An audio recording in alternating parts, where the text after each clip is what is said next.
ඔයාලා දැනගෙන හිටියද මේ මුදල් මුද්‍රණය කරන සමාගම් ලෝකෙටම තියෙන 3ක් බව. ඉතින් මේකේ විශේෂත්වය මේ තුනෙන් එකක් පිහිටලා තියෙන්නේ ලංකාවේ.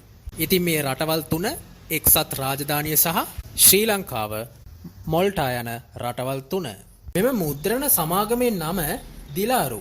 දිලාරු යනු බ්‍රිතාන්‍ය ආධාරක සමාගමක් වන අතර එය ලෝපුරා රජයන් මහ බැංකු සත්වාරක්ෂක ආයතන ආදීන්ට බැංකු නෝට් ආරක්ෂා කරන ලාංඡන හැඳුනුම්පත් හැඳුනුම් තාක්ෂණ ආදී භාණ්ඩ හා සේවා සැපයීම විශේෂ වගකීමක් දැරේ.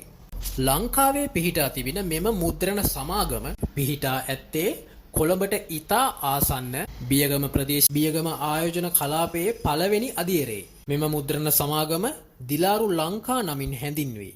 ඉතින් මේ දිලාරු ලංකා ආයතනය මගින් ගොඩක් රටවලට මුද්‍රණ කටයුතු සපයනවා වගේම මෙම ආයතනයේ තියෙන විශේෂත්වය ශ්‍රී ලංකාවට ආවේනික ශ්‍රී ලංකාවේම මුදල් මුද්‍රණය කරන්නෙත් මෙම සමාගම විසින්. ඒකෙන් පැහැදිලිවම සඳහන් වෙන්නේ අපේ රටේ මුදල් මුද්‍රණය කරන්නෙත් අපේ රටේමයි.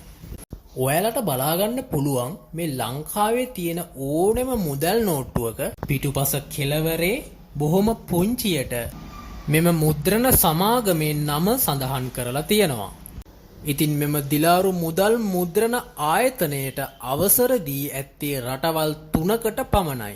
එම රටවල් 3 අතර ශ්‍රී ලංකාව සිටීම අතිමහත් ආඩම්බරයකි. ඉතින් මේ වගේ ඔබ නොදන්න වටිනා දේවල් දැන ගැනීමට අපේ මෑඩ්ඩයි channel එක subscribe කරලා තියාගන්න.